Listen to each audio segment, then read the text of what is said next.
Hello all. मैं हूं चरवाक लोकायत और आज सभी का स्वागत करता हूं आज की इस नए वीडियो में।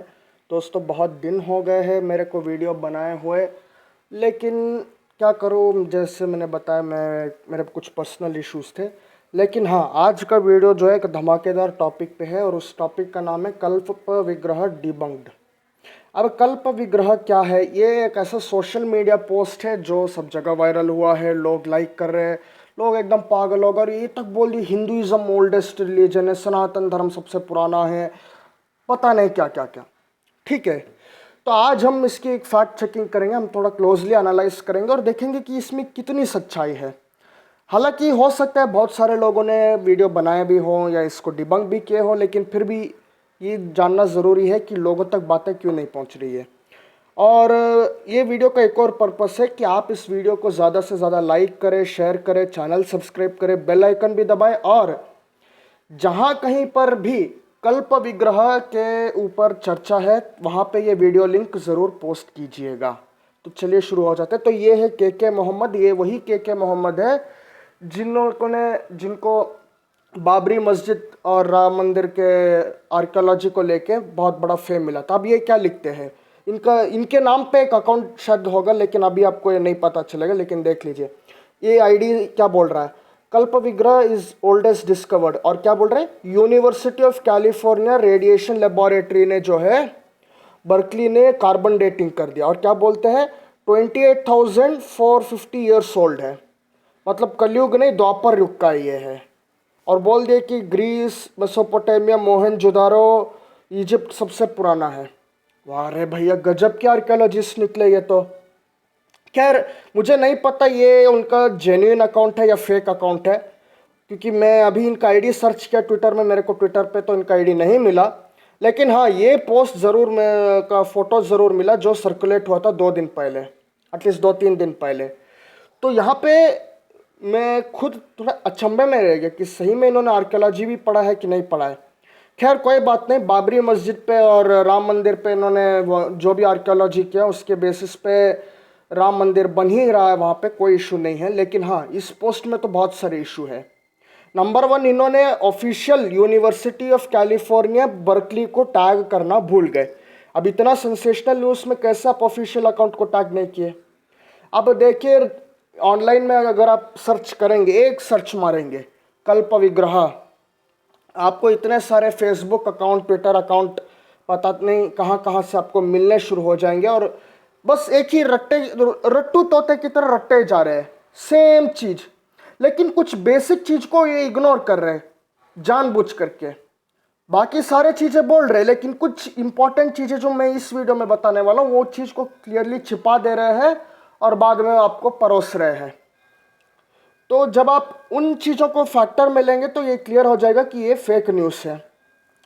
और देखिए, और हाँ, मैंने इसमें ट्विटर आईडी का मैंने नाम ब्लैकआउट किया है क्योंकि प्राइवेसी है, ठीक है। बट एनी हाउ, आप देखेंगे कुछ फेसबुक ग्रुप है, कुछ ट्विटर है, कुछ यूट्यूब वीडियो है, और सब मतलब एक ही सेंसेशनल क्लेम और शेयर पे शेयर किए जा रहे हैं। तो मेरे दोस्तों, व्यूअर्स से रिक्वेस्ट है, जहाँ जहाँ भी आपको ये यूट्यूब चैनल पे या फेसबुक पे या ट्विटर पे क्लेम मिले, मेरे ये जो भी वीडियो बना रहा हूँ उसको ज़रूर शेयर कर दीजिएगा, ताकि फैक्ट चेकिंग हो जाएगा पूरी तरह। आप देख रहे हैं कुछ ग्रुप है फेसबुक में, जैसे नमो फॉर बैंगलोर, और 2-3 और ग्रुप है, आई थिंक एक वंदे मातरम, जैसे बहुत सारे फेसबुक में और यूट्यूब में पड़े पड़े हैं, और सबका सब एक ही क्लेम है और लोग मतलब बिना कुछ सोचे समझे लाइक करे जा रहे हैं, ठीक है। अब इसको डिबंक करने के लिए शुरुआत करते हैं कार्बन डेटिंग के साइंस से। कार्बन डेटिंग क्या है? तो आप देख रहे हैं कार्बन डेटिंग में 2 तरह के आइसोटोप आप देख रहे हैं, एक नाइट्रोजन 14 और कार्बन आइसोटोप। कार्बन आइसोटोप जो है वो सॉइल में, पेड़ पौधे में या जानवरों में लिविंग ऑर्गेनिज्म जिससे बोला जाता है, वो उसको ऑब्जर्व कर लेता है। अब जब वो लिविंग ऑर्गेनिज्म मर जाता है तो वो क्या होता है, मिट्टी के नीचे दब जाता है। मिट्टी के नीचे दबने के बाद यहाँ पे देखता है कार्बन 14 जो है वो बीटा डीके में चला जाता है। जैसे ही कार्बन 14 का बीटा डीके होता है वो बन जाता है नाइट्रोजन 14। और हाँ, नाइट्रोजन 14 दूसरे तरीके से भी बनता है, वो है आपका पेड़ पौधों से। जैसे वो नाइट्रोजन को लेता है और प्रोटीन में कन्वर्ट कर रहे हैं, उससे भी कुछ हद तक होता है। तो यहाँ पे आपको क्लियर हो गया होगा कि कार्बन 14 का रेडियो कार्बन डेटिंग के पीछे का जो साइंस है वो क्या है। ऑर्गेनिक मैटर से इसकी कार्बन डेटिंग हो सकती है। तो अगर सॉइल के नीचे जो भी पड़ा पड़ा होगा तो उसके ऊपर कुछ ना कुछ ऑर्गेनिक मैटर होगा, और ऑर्गेनिक मैटर को उससे निकाल के कार्बन कितना परसेंट कार्बन जो है वो नाइट्रोजन 14 बना, और उस बेसिस पे डेट बताया जा सकता है कि वो आर्टिफैक्ट या जो भी ऑर्गेनिक मैटर है या जो कुछ भी है वो कितना साल पुराना है। याद रखिएगा, कार्बन डेटिंग मेटल का नहीं होता। आपने अगर ट्विटर का फोटो ध्यान से देखा होगा तो विग्रह जो है मेटल का है। मेटल का कार्बन डेटिंग नहीं हो सकता, लेकिन हाँ ऑर्गेनिक मैटर का कार्बन डेटिंग हो सकता है अगर वो किसी ऑर्गेनिक मैटर में पाया गया है तो उसके साथ। ठीक है, ये आपको समझना है।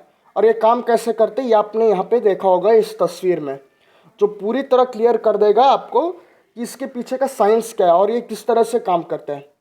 लोग बेसिक अगर साइंस समझ जाते तो शायद वो आर्कियोलॉजिस्ट का पोस्ट ना ही ट्वीट होता और ना ही जो है वो वायरल होता।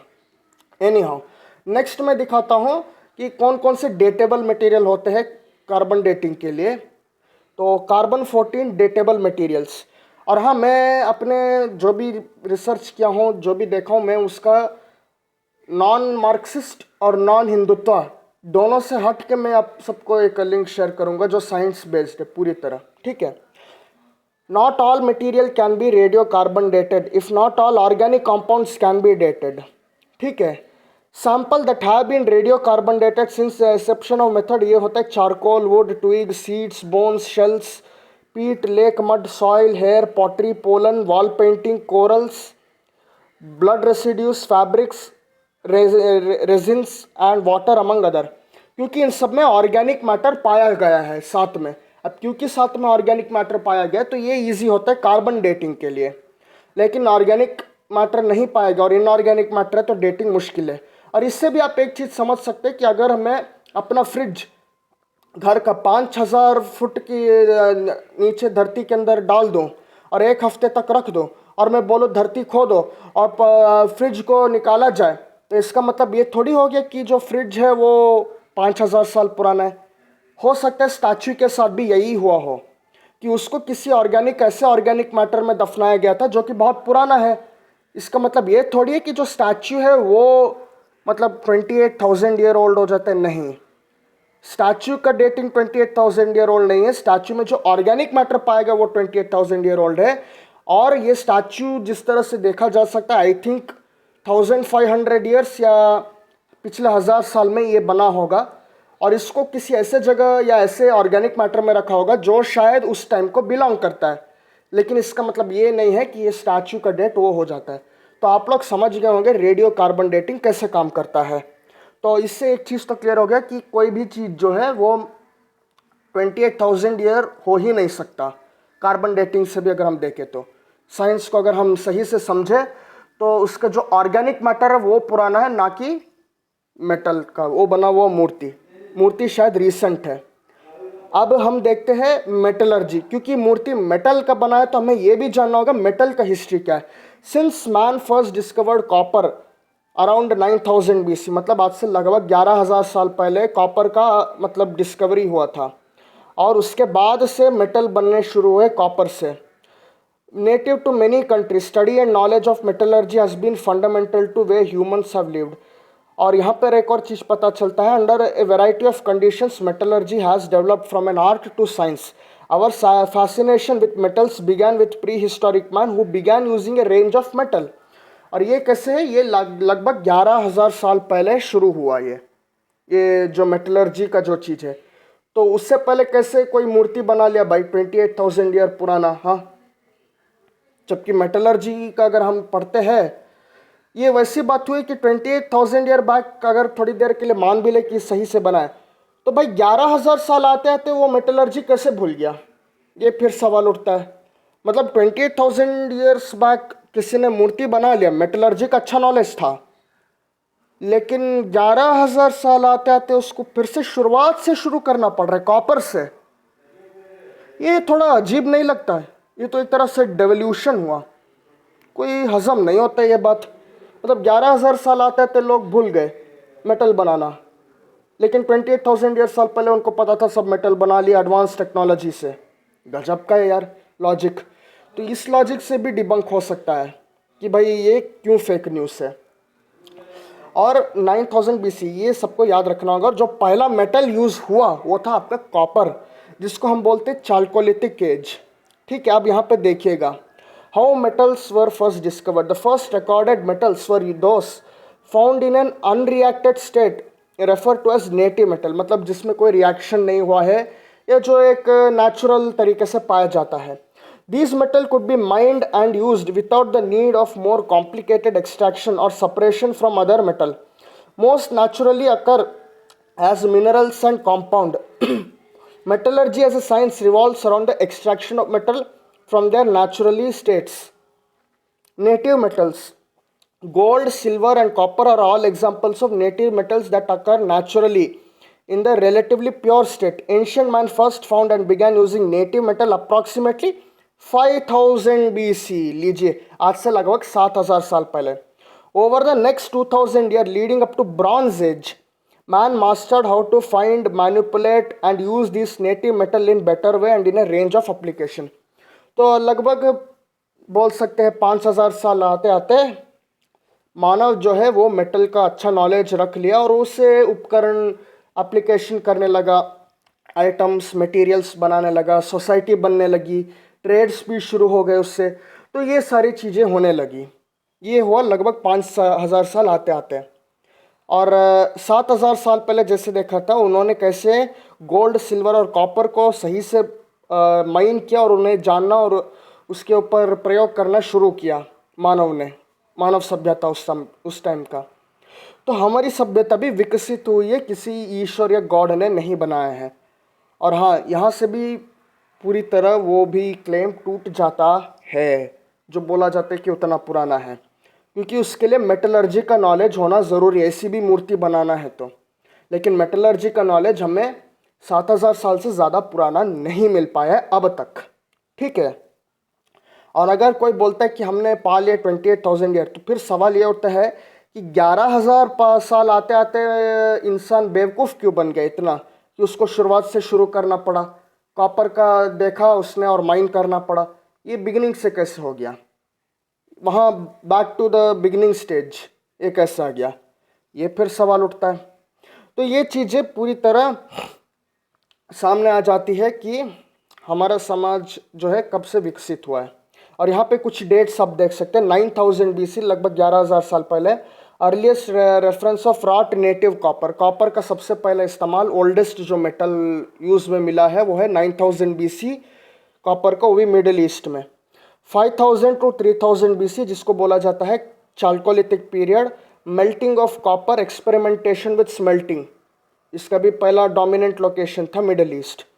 2500 BC granulation of gold and silver and their alloys, gold silver और उसका जो अलॉय का यूज़ है इसका सबसे पहला यूज़ मिलता है 2500 BC में, वो भी मिडल ईस्ट से। ब्रॉन्ज एज 2000 BC में शुरू होता है जो कि फार ईस्ट मतलब चाइना, जापान वहाँ से। फिर आते हैं 1500 BC, तब से शुरू होता है Iron Age, wrought iron Middle East का। ठीक है, 700 to 600 BC Etruscan dust granulation जो कि इटली में पाया गया। 600 BC cast iron, cast iron जो कि यूज़ होता है डे टू डे मतलब यूटेंसिल्स वगैरह। 600 BC में ये आपका डोमिनेंट एरिया था चाइना। ठीक है, 200 to 300 AD emergence of mercury for gilding, तो मर्क्यूरी का इस्तेमाल आपको पहला जो मिलता है मॉडर्न टाइम्स में या लेटेस्ट जो भी सबसे पुराना मिला है वो है 200 to 300 AD, मतलब after common era, 200 to 300 common era Roman Empire के टाइम पे। और डोमिनेंट रीजन आपको यहाँ पे पता चल गया होगा। तो यहाँ पर भी मेटलर्जी का हिस्ट्री नहीं पता है, लेकिन हाँ मेटल का से हम लोगों ने शिव की एक मूर्ति बना दी और जो है वो 28,000 ईयर पुराना हो गया। गजब का है यार, गजब गजब। चलिए यहाँ पे देखिए history of metallurgy in India, ये मैंने गीक्स फॉर गीक्स वेबसाइट से लिया है। In many ways, the usage of metals in antiquity is tied to the history of civilization. Metals have been given names to several periods of early human civilization. the ability to extract metal yielded large number of changes in human society. It provided weapons, tools, jewelry, utensil and other item as well as enriching cultural life. तो metal जब से इसका प्रयोग होना हो शुरू हुआ है तब से सिविलाइजेशन भी बढ़ा है और एक्सपैंड हुआ है, क्योंकि हम वेपन्स हथियार बनाने लगे, ज्वेलरी बनाने लगे, हम जो है यूटेंसिल्स और आइटम्स बनाने लगे। जो सबसे कॉमन पुराने मेटल यूज़ में पाए गए हैं वो है copper, gold, silver, lead, tin, iron and mercury. ठीक है, जैसे कि मैंने आपको पिछले चार्ट में दिखाया है ह्यूमन हिस्ट्री का। अब जो मैं दिखाने जा रहा हूँ नेक्स्ट, ये आपको बताएगा इंडिया में कब से मेटल का यूज़ होने लगा है। तो ये चीज़ें पूरी तरह क्लियर कर देंगी कि भाई यहाँ पर वो कल्प विग्रह की मूर्ति उतनी पुरानी यहाँ पर भी नहीं बन सकती थी। ठीक है, 28,000 ईयर, ये बात भी साबित हो जाता है। तो नेचुरल सी बात है, किसी ने रिसेंट टाइम के बना हुआ पिछले 1000 साल या 500 साल पहले बना हुआ मूर्ति जो है उठा के उसे किसी वुडन ताबूत में रख दिया, जो कि वुड जो था वो पुराना था। अब वुड की डेटिंग से ये बताना कि मूर्ति भी उतना पुराना, ये थोड़ा बेवकूफ़ानी वाली बात नहीं लग सकती? थोड़े हद तक हाँ, कार्बन डेटिंग उसका किया जा सकता है जो धरती के अंदर गड़ा हुआ हो बहुत समय से, उसकी बात सोची जा सकती है। लेकिन कोई जानबूझ करके गाड़ दे, 1 हफ्ते 3 हफ्ते रख दे और उसकी कार्बन डेटिंग करे, तो क्या मान लिया जाए कि वो आधुनिक सो कॉल्ड आज का चीज़ जो है वो उतना ही पुराना था? तो ये सारी कुछ ड्रॉबैक्स भी है कार्बन डेटिंग को रिलेटेड। ठीक है, कार्बन 14 का। Despite the factual content, metallurgy, India has a long history of metallurgical expertise dating back over 7,000 years. Important sources for history of Indian metallurgy, archaeological digs and literary evidences are two most important sources for history of Indian metallurgy. The first evidence of metal in Indian subcontinent was discovered in Balochistan town of Mehergarh, when a little copper bead dated at around 6000 BC was discovered. It's believed to be native copper, meaning it wasn't removed from the ore. Copper metallurgy in India dates back to Chalcolithic societies in the subcontinent. तो हमारा oldest जो metallurgical प्रमाण मिलता है पूरे Indian subcontinent में, पूरे Indian subcontinent, वो है बलूचिस्तान में मेहरगढ़ नाम के एक छोटे से कस्बे का, और वहाँ पे ये डेट किया गया 6000 BC, मतलब आज से लगभग 8000 ईयर्स बैक। ठीक है, सो उस टाइम पे हमें मिला है, और वो भी कॉपर जो था वो पूरा शुद्ध नहीं था, वो ओर से नहीं सेपरेट किया गया था। जबकि आज हमें पता है कॉपर को कैसे ओर से सेपरेट करके उससे यूटेंसिल्स वगैरह चीज़ें बनाई जा सकती है, उसका हम उपयोग कैसे कर सकते हैं। तो ये एक रॉ का चीज़ था जो कि बीड बनाया गया था, वो भी विथ ओर के साथ। तो ये आपको समझ में आ गया होगा अभी कि हमारे इंडिया में भी मेटलर्जी का हिस्ट्री क्या है। तो यहाँ से आपको पूरा क्लियर हो गया होगा कि ये कल्प विग्रह का चीज़ पूरा जो है फेक है, इसमें मतलब कोई खास सच्चाई नहीं है। अब आते हैं ट्वीट पे। अब जिस भी बंदे ने ट्वीट किया, मैं कंफर्म नहीं कर सकता कि वो ऑफिशियल आईडी था या फिर किसी ने उसके नाम पे आईडी बनाया, लेकिन जो भी आईडी था जिसका भी, मैं इतना बोल सकता हूँ अगर इसमें कुछ भी सच्चाई होती तो वो यूनिवर्सिटी ऑफ बर्कली को टैग ज़रूर करते। यूनिवर्सिटी ऑफ कैलिफोर्निया बर्कली का ये है ऑफिशियल ट्विटर अकाउंट, इसको टैग ज़रूर करते अगर ये इतना ही सेंसेशनल और इतना ही जो है मतलब एक ज़बरदस्त न्यूज़ होता। लेकिन इन्होंने टैग नहीं किया इस वेबसाइट, इस ट्विटर अकाउंट को, जबकि ये ऑफिशियल है यूनिवर्सिटी ऑफ कैलिफोर्निया बर्कली। तो इससे भी पता चलता है कि ये मोस्टली जो है मेड अप स्टोरी है, फेक स्टोरी है, जो कि बाद में लोगों को एक तरह से लोगों को सेंसेशनलाइज करके इसको वायरल करना, पॉपुलर करना इसका मकसद रहा होगा। मैं इन सब का लिंक मैं डिस्क्रिप्शन में डाल दूंगा, डिस्क्रिप्शन के लिंक में जाइए और वहाँ पे पढ़िएगा ज़रूर। तो आज का मेरा वीडियो एंड यहीं पे होता है। कमेंट में ज़रूर लिखिए आपको वीडियो कैसा लगा, और लाइक कीजिए, शेयर कीजिए, सब्सक्राइब भी कीजिए चैनल को, बेल आइकन भी दबा लीजिए। मैं ऐसे ही सूडो साइंस को डिबंक करते हुए वीडियोस भी बनाऊंगा, और आई होप सभी दोस्त को मैं एडवांस तरीके से न्यू ईयर के लिए भी विश करता हूं। और इसी तरह चैनल ग्रोथ के लिए हम अगर काम करें तो मैं ये सोचता हूं कि हमारे समाज से जितने भी सूडो साइंस है उसको ख़त्म किया जा सकता है। और मैं ये भी रिक्वेस्ट करता हूँ कि अपने जो भी व्यूअर देख रहे हैं कि वो अपने मम्मी पापा को भी ये वीडियो ज़रूर दिखाएं। अगर वो ये मानते हैं कि ये 28,000 ईयर साल पुराना है या फिर ब्ला ब्ला ब्ला, और ये मानते कलयुग द्वापर युग, तो वो एटलीस्ट ये वीडियो ज़रूर देखें और एक सोच विचार ज़रूर रखें, एक ओपन माइंड होना चाहिए, ठीक है, ताकि हम हर चीज़ को हर पर्सपेक्टिव से देखें और उसके बाद हम डिसीजन लें। तो थैंक्स दोस्तों, बाय। आज के लिए वीडियो इतना ही।